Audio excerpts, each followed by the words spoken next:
Welcome to the CoFounders podcast. Real-life stories from startups to billion-dollar iconic brands. Conversations with industry disruptors and inspiring leaders. Brought to you in part by WeWork, the world's largest network of co-working spaces. More info at WeWork.com. And the Pro Business Channel, uploading the future. More info at ProBusinessChannel.com. Now let's join our host and guests on this episode of the CoFounders podcast. All right, Craig Williams. How's it going, Rich? That's you, right? I'm Rich Casanova. That's it. All right, you get a twofer here, yeah. Yep. So we're locked and loaded for another exciting episode of the CoFounders podcast and startup show. And speaking of WeWork, proud sponsor, one of our proud sponsors helped make this show possible. Our guest, actually, we met at WeWork. Yes, we did. And then where did she land earlier today? At WeWork. At WeWork, yeah. She just can't stay away. I'm telling you. So now she knows exactly where that's at. And she luckily found our studio. We're very excited to welcome to our show. And if you're just tuning in, you imagine there's probably people out there in the webosphere that haven't heard of WeWork, right? Yeah, Somebody out there, yeah. Yeah, there is. So I run into somebody who hasn't every day. And how did you explain that to them? I basically share with them, like I found out about them. Yeah. I mean, we know about a lot of shared space here in Atlanta. Right. But I found out about them by walking through. Right, yeah. Just stumbled across them. Stumbled across them. So they were one of the best kept secrets in the space, in the shared space industry. So. And no longer that we're streaming worldwide on every continent and helping get the good word about WeWork, largest collaborative working space where good things happen, yes. Inspiring people. So we'll talk more about WeWork in just a moment, but welcome to the show. Right now is Nia. And help me with your last name. We didn't practice that beforehand, yeah. It's Panam Denim. That's what I was going to say. Panam Denim. Yep, Panam Denim. Panam Denim, like the blue jeans. Sort of, yeah, denim. All right, so Freelance. So I love this. We got one of these creative people right here. Yes, right? very creative. Multimedia designer. Mm-hmm. And I love your website, findnia.com. Yes. Check that out. Was on your Twitter handle a little bit earlier. So before we jump into your business and what makes things tick, let's talk about your backstory. How long here in Atlanta, a little bit of your heritage, culture, and then we'll bring it up to today. Well, I'm originally from Canada. All right. I'm not Toronto, mostly Brampton. Okay. I married an American, and his family was here, so we moved here. To Atlanta? Yes. How long ago? About a year. Okay. Welcome. So welcome to Hot Atlanta, as we say.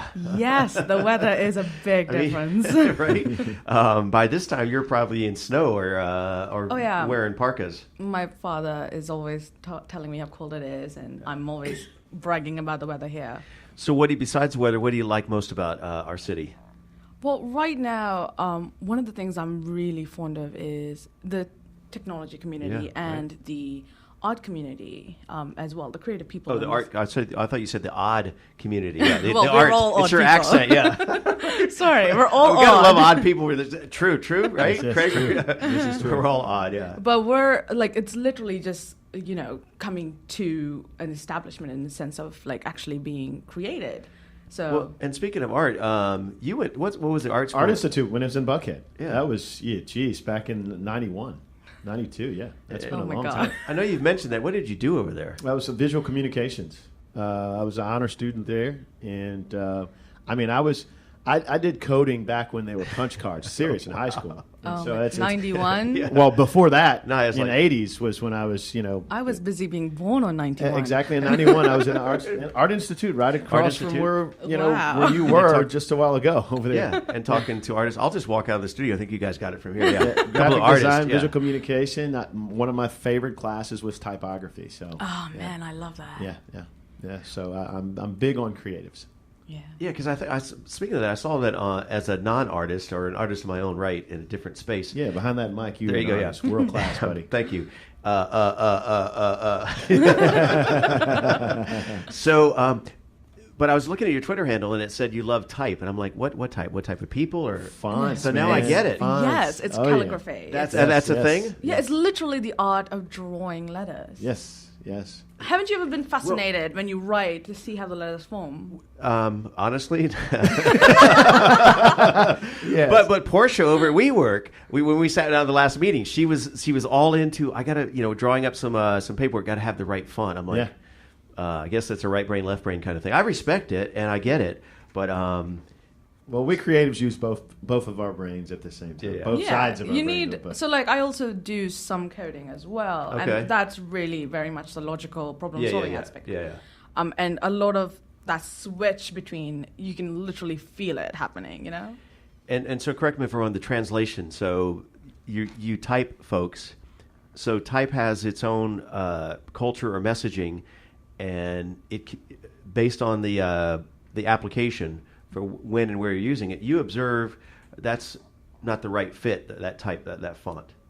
Yeah. Right? So, just like colors. Okay. Exactly. It's very much, it's also like, just how we give color as a sense of emotional, we personify it. Right. We also do the same thing with typography. Okay. So whatever you're familiar with, or so some of the serif fonts, this for example, is very comfortable for most people because you've seen it for so long, right? It's in all the books. Okay. So, but when you're trying to be modern, you tend to look at minimalistic fonts that don't have a lot of clutter. And sans serif. Yeah, and that's the Portia. That was her favorite. Yeah. So you color, because we intentionally went all in blue, and it does mean a lot to us. So I kind of get it, right? Yeah. I mean, you've talked about it. It represents the blue sky, the vast ocean, wide spaces, but also you look at Facebook, LinkedIn, Twitter. Everybody's blue. There must be a reason for it, right? Yeah, and I mean, you can go both ways with it too, right? Like blue can represent a sense of sophistication and a sense of modernity, but it can also represent depression. Oh, right. That's we two coins. We choose the earlier, yeah. Yeah, but it's how you use it, right? Yeah. That really personifies it. Right. I never anticipated this conversation, but I'm coming along. I'm feeling y'all. The devil's in the details, as they say. Yes. All right, so now fast forward a little bit to, you've been here a year in Atlanta. So did you carry over your design and the work you've done in Canada here, and what keeps you busy today? So, I mean, originally, study-wise, I did pre-law, so the design part was pretty new. When I moved to Canada, was in Canada, I started the design bit, and then when I moved here, I've tried to continue it, and I ended up getting, I suppose it was more of a learning experience in the sense of doing both design and doing coding as well, and figuring out what is more needed. So talk to me about coding. What type of coding do you do? So it's front end, so HTML, CSS, and JavaScript to some extent. And you do this for clients, or why do you do, as a hobby, or what, So, what do you do coding for? Originally, it started out because my husband is a back-end developer, and all his project needed somebody who could do the front end. So I ended up doing it. And then I started enjoying how I could tweak the look of an interface, right? Which is great. But I also realized, instead of the whole problem-solving aspect of JavaScript, what I enjoy is actually tweaking something so much so that it looks perfect, whichever screen it is, right? So coding, as far as a day-to-day application, so what type of industries or companies do you work with, or your husband, or I'm trying to kind of visualize this. So right now we work in the startup space, both of us. And startups, it ranges. It's never one type of industry. It's always some sort of software. And then mine tends to be a lot more smaller companies, or individuals who want to start their own business, trying to figure out how best to start their website, how best to get their brand out there, how best to tell their story, And that's how I end up having to do both some part of the code and the design to help those people get their stories out. She's a bridge. She's a bridge to results, man. I like that, yeah. So on the coding, let me ask a dumb question. Isn't there so much systems and widgets and pre-programmed packaged things that people can kind of plug and play, or actually plugins for their site? Is there, where do you see the demand for coding? Is it where people need a very specific niche? So the thing is, the saying where they say, if you know half a knowledge is worse than not knowing anything? Right. It's kind of the same here. Yeah, Craig tells me that a lot. So, just because you can plug something in, you might miss a nuance. So, for example, e-commerce sites, people think it's just as easy as starting. Shopping cart, Yeah, which is, there is an aspect to it, but if you want to get more clicks, you want to get targeted audience to come, there's specific setups that you have to, like a sitemap, you have to submit to Google Making sure you don't have a lot of clutter or copied content. There's all these little details that people miss. Well, because we're working on a new project in January, and I'm scouting out all these moving parts and systems and automation and so forth. But a lot of times I feel like sometimes I spend more time trying to find the perfect fit. But is it a misnomer to say that hiring a coder could be more expensive, right? Or No. So it's okay. So for example, there are people who outsource coding, right? Okay. At that point, what you're doing is not you're literally paying somebody to write the code. You're From not scratch. asking them. Yeah, you're not asking them to think for you. You're just having them write the code to fulfill that project, that need. And it's the same kind of concept when you're looking at a plugin, but on the opposite end, where you're just using the plugin to fulfill your half your purpose, not full purpose, right?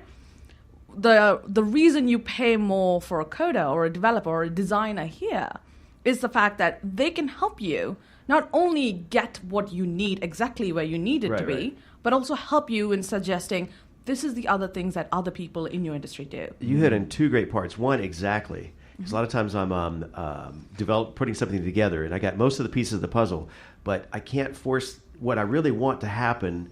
It's 90% there.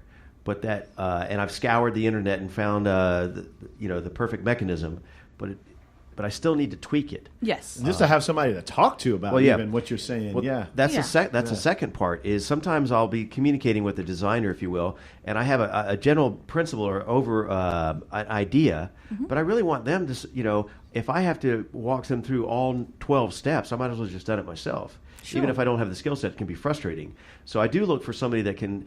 Here's the vision, and I have a direction, but I want you to kind of put your expertise on it, right? Mm-hmm. And but a lot of times it's a challenge finding that right person. So let's talk about your freelance. Mm-hmm.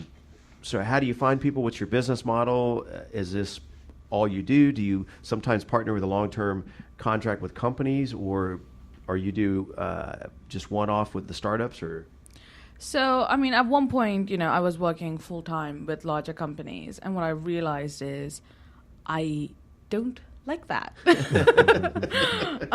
I much prefer being able to build something from scratch or help somebody actually who cares about their story and not about, hitting the quota, right? Right. Yeah. And that's what I want to be part of. So when I pick a client, I'm very choosy on that. Like if I don't think we can respect each other and work together, we're not doing it. And I'm at a privileged position, I think, right now because of how well my career is going, that I can do that. And not many people can do that. I understand that. But I do think if you're passionate about the final product, if you're passionate about the client story, you get a better product out there.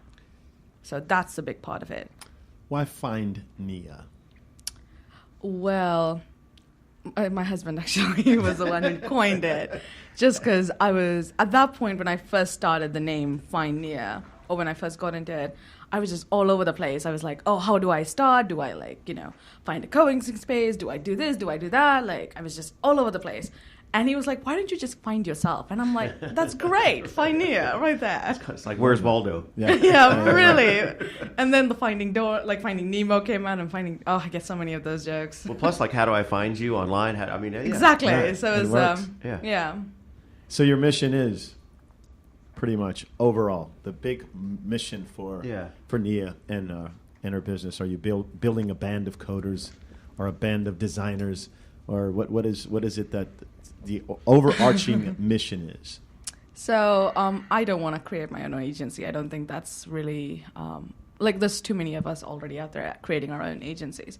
For me, it's very much building my own business that will change how people interact with technology, how that user interface reacts, right?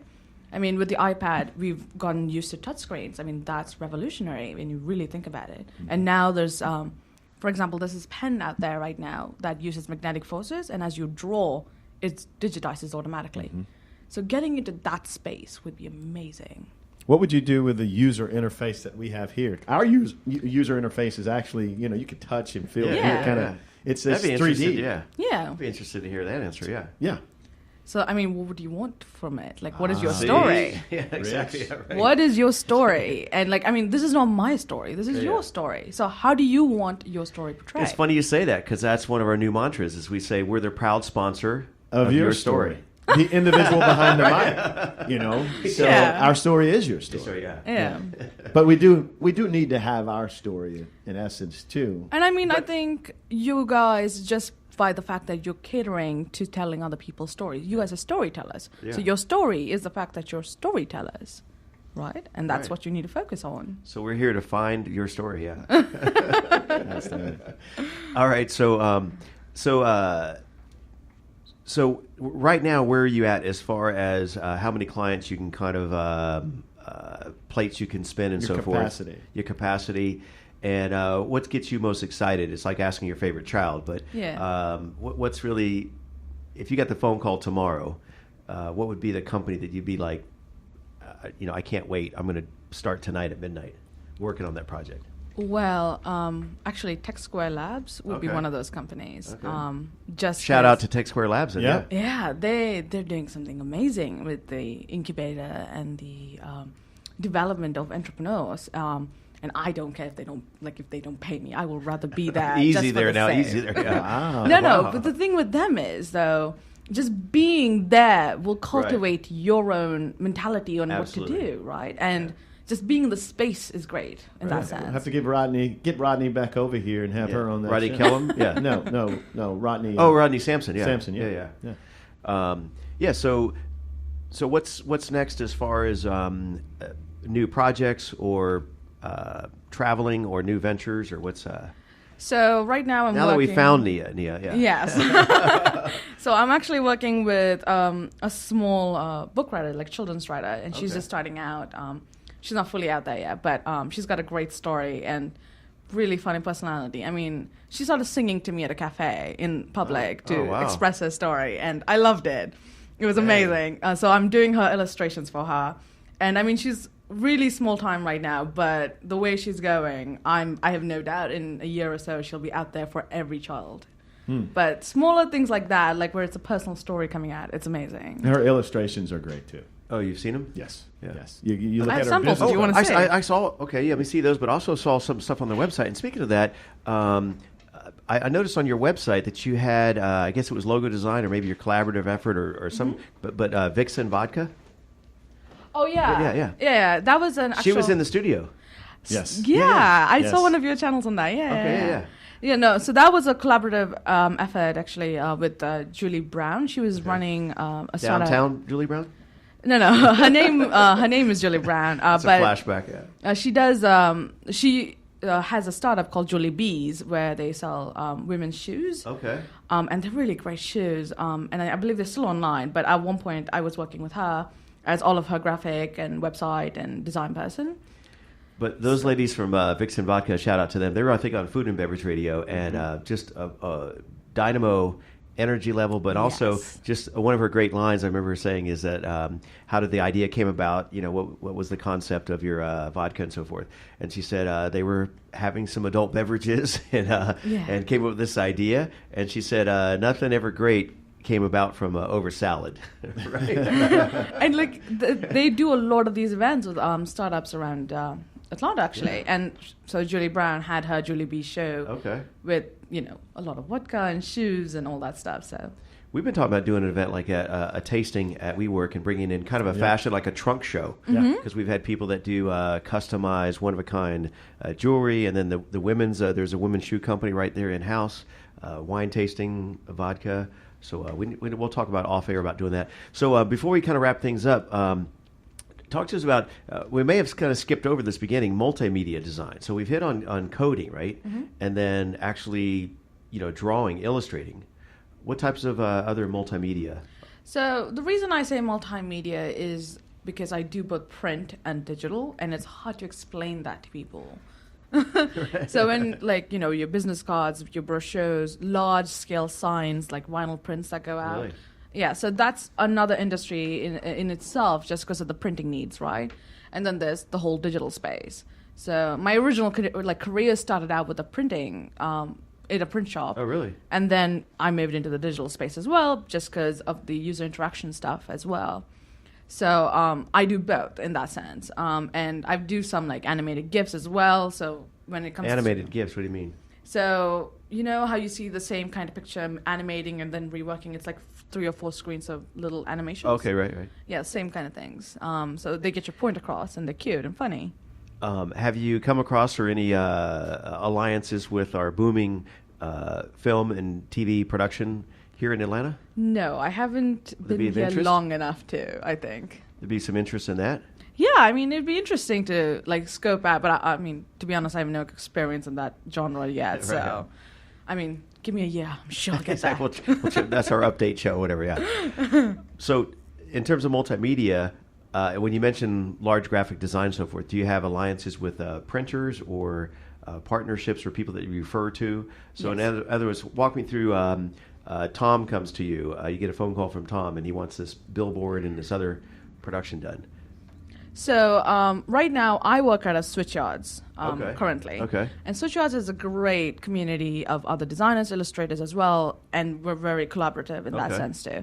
So if Tom comes with me a job and it's a huge print job, the first thing I do is I actually call out to the people at SDC and see if one of them have a trusted printer. Just because the job is so huge, I want to make sure somebody's used them already, right? Yeah. If I was in Toronto, I'd know my printer, right? Yeah. But here, I'm starting to build that network. So. Well, speaking of that, Toronto, because everything is so virtual, do you still have opportunities to interact and utilize resources in Toronto as well? I haven't done that as much as I should. Yeah.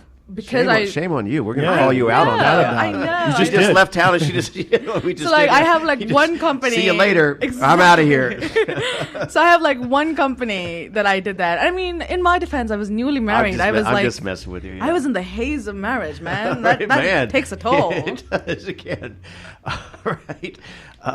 So speaking of marriage, so talk to you. You mentioned your husband a couple of times earlier. Mm-hmm. Shout out to him. So what? He's also in the same space, but he works in a within a company organization, or. So he technically works freelance, but right now he's working predominantly with one company working out of Switchyards.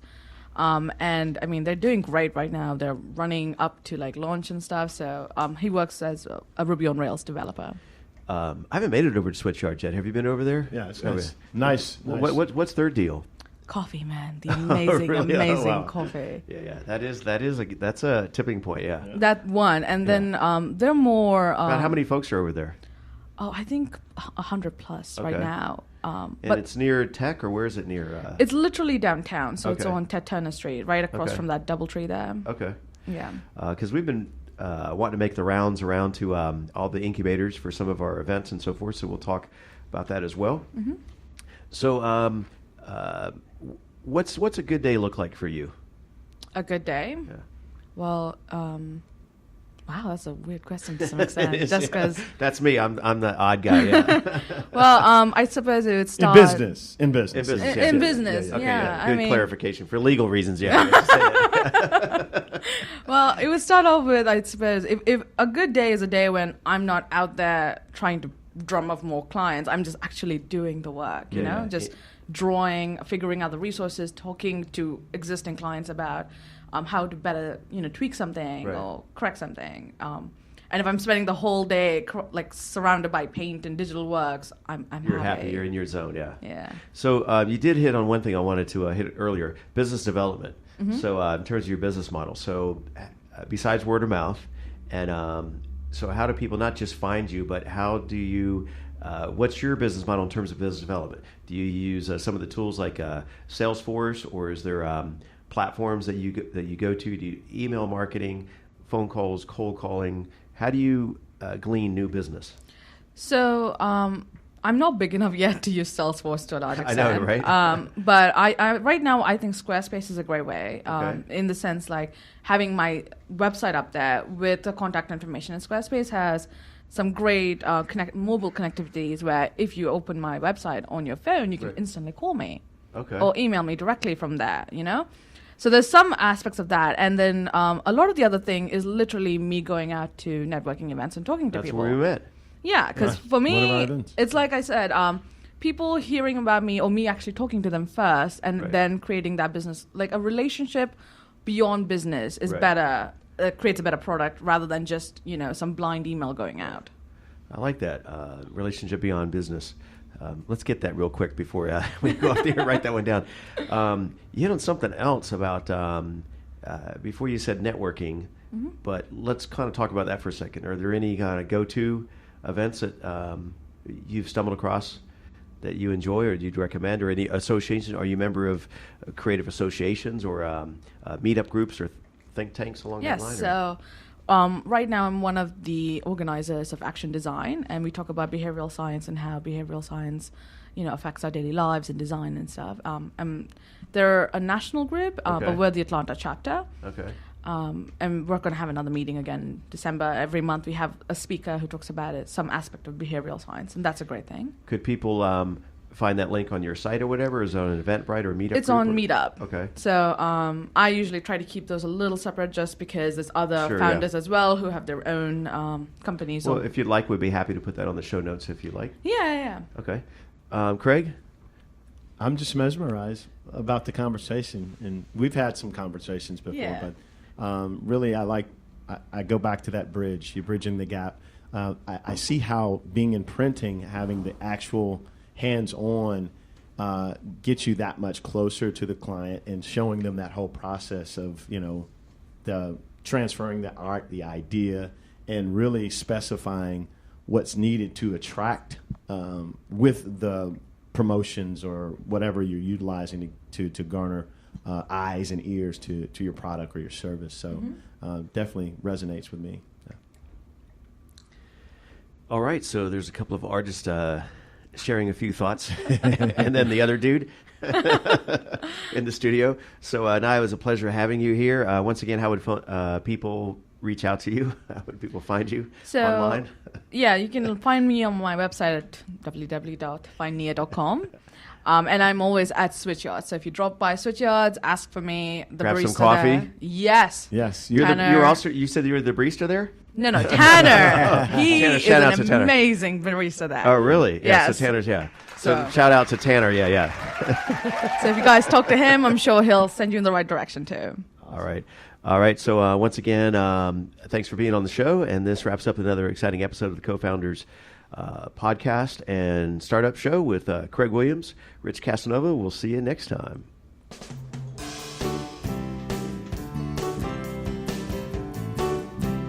Thank you for joining.